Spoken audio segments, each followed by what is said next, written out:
Dans cette vidéo, on va voir comment utiliser l'éditeur Gutenberg. C'est l'éditeur de base sur WordPress qui va vous permettre de construire des pages assez facilement. L'avantage de ce constructeur de pages, c'est qu'il est natif à WordPress et donc il a de meilleures performances que des plugins comme Elementor ou Divi puisque le code est vraiment optimisé. Mais l'inconvénient, c'est qu'il est un peu moins intuitif que ces constructeurs de pages puisque à la base WordPress n'est pas spécialisé dans l'édition et la création de constructeurs de pages, contrairement à Elementor ou Divi. Donc la prise en main est un peu plus compliquée, mais une fois qu'on a réussi à prendre ces marques, vous allez voir qu'on peut créer des pages assez complexes et qui auront un temps de chargement vraiment mieux que Elementor ou Divi. Juste avant de commencer, si vous souhaitez développer vos compétences sur WordPress, eh bien je vous invite à vous abonner à cette chaîne, comme ça vous ne louperez aucun tuto. Donc c'est parti, on se retrouve tout de suite sur mon ordinateur.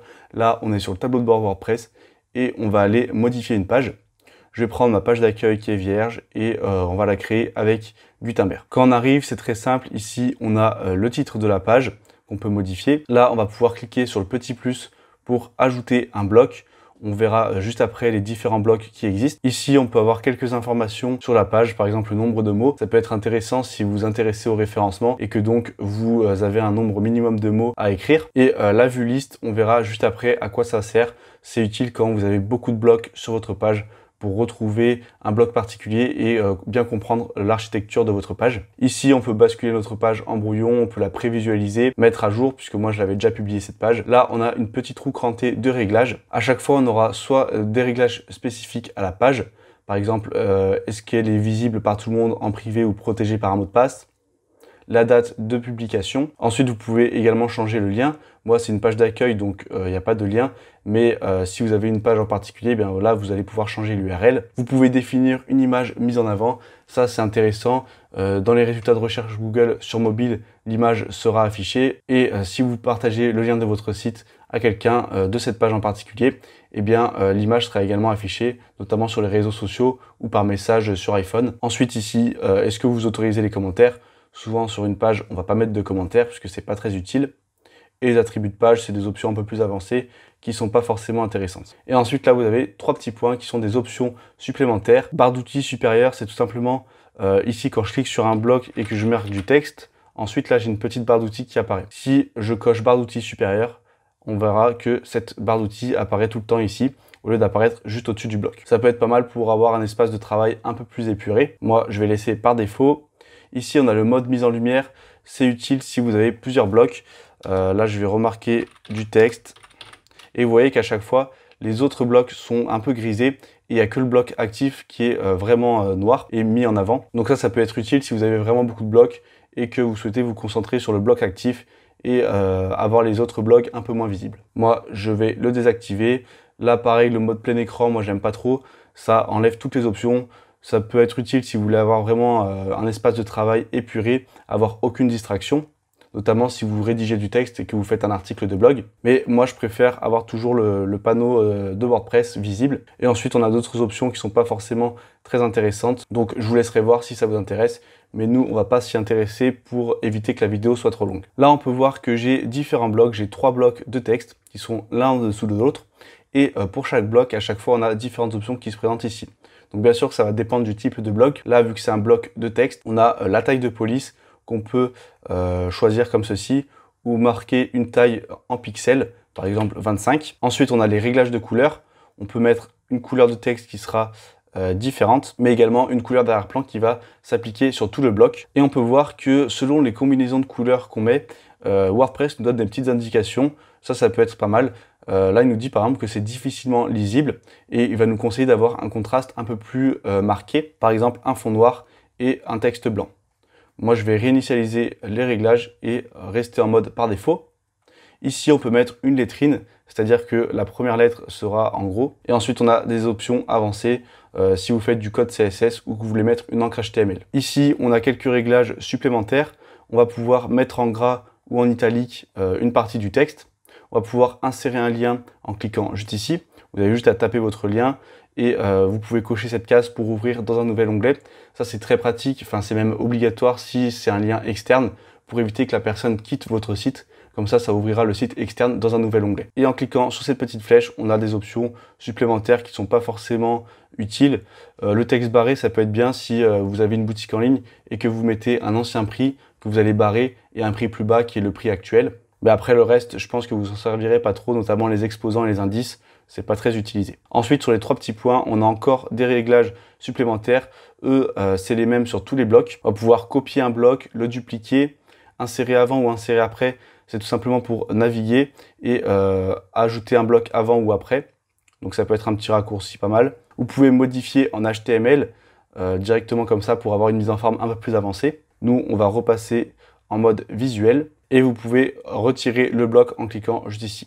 Vous pouvez également déplacer les blocs grâce à ces petits pointillés. Vous avez juste à le sélectionner et après à glisser là où vous souhaitez votre bloc. Ça peut être pratique.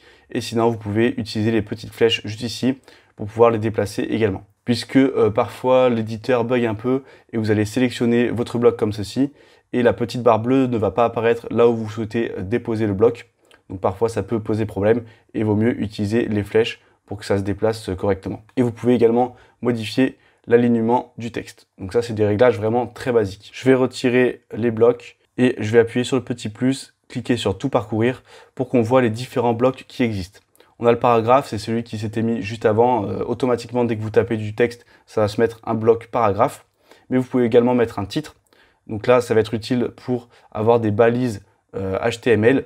Ça, c'est utile en référencement. Les balises H2 et H3, c'est important de les utiliser dans vos titres et d'inclure dedans des mots-clés qui sont importants selon votre page afin que Google interprète votre contenu. Donc là, je vais marquer mon titre par exemple. Et on a les mêmes réglages que pour le texte, c'est-à-dire la taille de la police et les réglages de couleur. Ensuite, on a différents blocs de texte. On va pas tous les tester puisque ça sera un peu répétitif. Mais à chaque fois, vous voyez que vous pouvez avoir une petite prévisualisation sur la droite. Donc là, on a une liste à puces. On a un bloc de citation, un bloc de code. Ça, c'est l'éditeur classique, c'est l'ancien éditeur de WordPress. Vous pouvez également intégrer un tableau très facilement. Voilà, vous avez juste à décider le nombre de colonnes, le nombre de lignes. Vous créez le tableau. Là, vous marquez titre 1 par exemple et titre 2. Et là, vous marquez le contenu de vos colonnes. Et ensuite, ici, on peut voir qu'on a beaucoup plus de réglages que pour le texte. On peut notamment choisir le style du tableau, par défaut ou rayure. Ici, vous pouvez cocher cette case pour que la largeur des cellules reste fixe et qu'elle soit équitable entre elles. Donc s'il y a 2 colonnes, ça sera 50-50. Si on a 3, ça sera 33%, 33%, 33%. Et peu importe la taille du texte dans chaque cellule, ça restera équitable. Donc ça, moi, je vous conseille de le cocher pour avoir une mise en forme un peu plus propre. Ici, vous pouvez avoir une section d'en-tête pour avoir un titre qui est mis en avant. Et pareil pour une section de pied de page. Et vous allez pouvoir faire des réglages de couleurs, notamment pour l'arrière-plan du tableau. Ensuite, juste ici, vous pouvez ajouter des lignes avant ou après, supprimer une ligne et pareil pour les colonnes. Donc voilà, vous pouvez très facilement créer un tableau avec Gutenberg. Moi, je vais retirer le bloc et je vais cliquer sur le petit plus encore une fois. Ensuite, on arrive sur les blocs médias. Là, ça va être pour ajouter des images ou une galerie, c'est-à-dire plusieurs images d'un coup. Vous pouvez également intégrer de l'audio, un fichier ou une vidéo. Une bannière, c'est une image avec du texte par-dessus. Et ici, média et texte, c'est pour avoir une image et du texte à gauche ou à droite. On peut tester par exemple la bannière. Vous pouvez mettre une couleur d'arrière-plan et votre titre. Et vous pouvez également téléverser une image en arrière-plan. Donc là, vous pouvez vous dire que vous ne voyez pas d'option pour téléverser une image. Mais c'est en fait parce que là, on est sur le bloc titre. On peut le voir juste ici, qu'on est dans le document, donc toute la page. Le bloc bannière, c'est le bloc global. Et ensuite dans paragraphe. Donc ça, c'est des fois quelque chose qui peut porter à confusion. On n'a pas les options qui sont à droite, mais c'est parce qu'on a le mauvais bloc sélectionné. Pour pouvoir sélectionner vraiment la bannière et téléverser une image, vous avez 2 solutions. Soit vous cliquez ici pour sélectionner le bloc bannière, soit à chaque fois vous pouvez cliquer ici sur le petit fil d'Ariane. Ça peut être très pratique quand vous avez beaucoup d'éléments, notamment quand vous avez des colonnes pour sélectionner une colonne en particulier. Eh bien, ce fil d'Ariane va vraiment vous aider à sélectionner l'élément que vous voulez. Là, une fois que j'ai sélectionné ma bannière, on peut voir que j'ai l'option ajouter un média. Je vais pouvoir ouvrir la médiathèque et ajouter la photo de mon choix. Et je vais enlever la couleur d'arrière-plan pour avoir juste mon image. Voilà. Ici, on va pouvoir déplacer sur curseur pour afficher seulement une partie de l'image. Et si vous voulez afficher votre image en entière, il suffit d'entrer ici une hauteur minimale qui va couvrir toute votre image, par exemple 500 pixels. Et moi, ça permet d'afficher l'image vraiment en entière. Je vais pouvoir également déplacer l'emplacement du titre en cliquant sur les petits points ici. On peut modifier là où notre titre va être affiché sur la bannière. je vous conseille de le laisser centré. Souvent, c'est la position idéale. On a maintenant fait le tour des blocs médias. On a les blocs d'apparence. Là, c'est les boutons. C'est très utile pour faire des appels à l'action. À chaque page, vous devez avoir des appels à l'action précis. Donc là, je vais vous montrer encore une fois les options. Je vais marquer par exemple cliquer ici. Vous allez pouvoir mettre un lien, bien sûr, c'est indispensable pour un bouton. Moi, je vais mettre un lien par exemple vers la page panier. J'ai juste à taper panier et WordPress va automatiquement reconnaître ma page que je veux.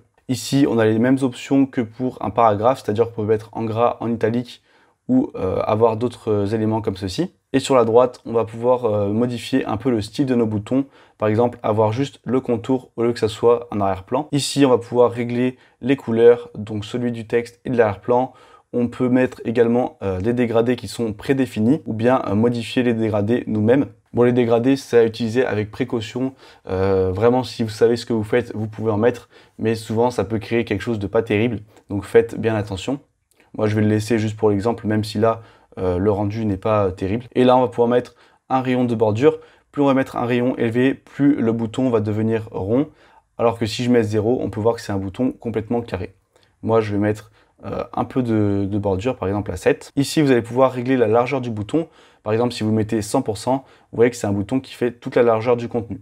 50%, 75%, voilà, c'est à vous de voir. Et sinon, vous pouvez carrément décocher en cliquant juste ici et ça sera adapté selon le texte qu'il y a dans le bouton. Mettre 50%, ça peut être utile, par exemple, si vous avez deux boutons côte à côte. Donc, je vais dupliquer le bouton pour vous montrer. Je clique juste ici.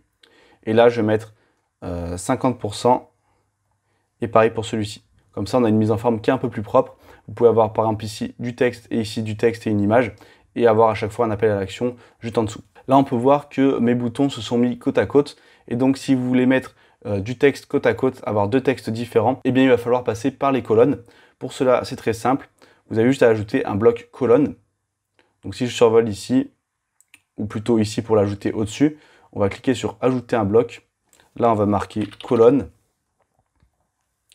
Nous, on va prendre deux colonnes, mais vous voyez qu'il y a plusieurs options. Et là, je vais pouvoir ajouter des blocs différents dans chacune d'entre elles. Donc ici, je clique sur le petit plus. Là, je mets paragraphe, texte, colonne 1. Et là, je vais mettre du texte pour ma colonne 2. Je vais centrer le texte pour que ça soit un peu plus propre. Et encore une fois, ici, si vous voulez ajouter une colonne, vous voyez qu'il n'y a pas d'option juste ici, mais c'est parce que je n'ai pas sélectionné la colonne, j'ai sélectionné le bloc qui est à l'intérieur d'une des colonnes. On peut le voir encore une fois juste ici. On a le bloc colonne qui contient les deux colonnes, puis la colonne en particulier qui est celle-ci. Donc si je sélectionne le bloc complet, là je vais pouvoir ajouter un nombre de colonnes que je veux. Moi, je vais rester sur 2 pour cet exemple. Ensuite, si on veut ajouter un espace entre le texte et l'image, vu que là, c'est un peu trop collé, c'est tout à fait possible. On va cliquer sur le petit plus juste ici. Et là, on va marquer espace. Et on peut voir qu'on a le bloc espacement. Donc là, je vais le monter puisqu'il ne l'a pas mis au bon endroit. Vous pouvez définir la hauteur en pixels. Et voilà, ça nous rajoute un petit espace. Donc là, bien sûr, c'est un peu trop. Je vais diminuer un petit peu et on va voir les autres blocs qui existent. Donc on en était dans apparence, on a vu bouton, colonne, groupe, ça peut être utile pour grouper plusieurs blocs en un seul. L'espacement, c'est celui qu'on vient de voir. Séparateur, c'est à peu près pareil, sauf que ça va mettre une petite barre au lieu d'avoir juste un espace vide. Ensuite, on a des widgets, c'est des widgets WordPress. On peut afficher par exemple nos derniers commentaires ou les derniers articles publiés ou une barre de recherche par exemple. Bon, ça va pas être très utilisé, je pense. Ensuite, on a les contenus embarqués. Ça peut être intéressant pour intégrer des contenus, par exemple Twitter, YouTube ou Spotify. Et ensuite, on a toutes sortes de sites qui sont plus ou moins connus et que vous pouvez embarquer sur votre page. Et si vous avez WooCommerce, vous aurez bien sûr des blocs WooCommerce. Ça peut être très pratique pour afficher certains de vos produits sur une page en particulier. Donc, je vous laisserai regarder ces différents blocs si vous avez une boutique en ligne. Et on peut voir juste en haut qu'on a un onglet composition. Là, en fait, ça va être des mises en forme prédéfinies. C'est un peu des templates. Ça peut être utile dans certains cas particuliers si vous voulez avoir quelque chose qui est déjà mis en place, même si vous allez voir que c'est des éléments qui ne sont pas très poussés. Là, on peut avoir par exemple 2 boutons ou 3 boutons. Si on va dans colonne, on peut avoir ici un titre principal avec 2 colonnes de texte, ou ici 2 colonnes avec 2 images et 2 colonnes de texte. Et là, 3 colonnes avec des boutons. Ici, on a les galeries, donc c'est 2 images côte à côte. En tête, ça peut être pratique pour avoir un en-tête de page avec un titre et une image en arrière-plan. Pareil avec un bouton et une couleur d'arrière-plan. Et ici du texte. Donc là, c'est des citations ou un titre et un paragraphe. Donc voilà, ça peut vous servir. Et vous pouvez créer votre propre bloc réutilisable, c'est-à-dire créer un modèle avec plusieurs blocs et pouvoir les réintégrer facilement sur une autre page. Par exemple, ici, si mes 2 boutons, je veux les créer en tant que modèle, ici, je vais les sélectionner, je vais cliquer là et je vais ajouter au bloc réutilisable. Et ensuite, si je veux le retrouver, je clique sur le petit plus ici, sur tout parcourir, et on a une nouvelle colonne qui s'est ajoutée, réutilisable. Donc moi, j'ai pas mis de titre, mais si vous voulez en mettre un, c'est juste ici que vous pouvez le modifier. Par exemple, bouton de colonne. Comme ça, vous pourrez vous y retrouver parmi vos différents modèles que vous aurez créés. Donc voilà, on a fini avec ce petit tour de l'éditeur Gutenberg. Vous voyez que il peut être un peu compliqué à prendre en main au début. Il y a beaucoup d'options un peu partout. C'est pour ça que moi, je recommande plutôt l'utilisation d'un constructeur de page comme Elementor qui est beaucoup plus intuitif et sur lequel il y a beaucoup plus d'options, notamment pour l'apparence. Vous allez pouvoir vraiment créer des pages beaucoup plus personnalisées, alors que là, si vous n'avez pas de compétences en code, ça va être compliqué d'avoir une mise en forme vraiment personnalisée et de mettre l'apparence que vous souhaitez. Donc voilà, c'est maintenant la fin de cette vidéo. J'espère qu'elle vous aura aidé à comprendre un peu plus Gutenberg. Si c'est le cas, n'hésitez pas à liker et commenter pour améliorer son référencement. Si vous n'êtes pas encore abonné à la chaîne, vous êtes libre de le faire dès maintenant en cliquant juste ici.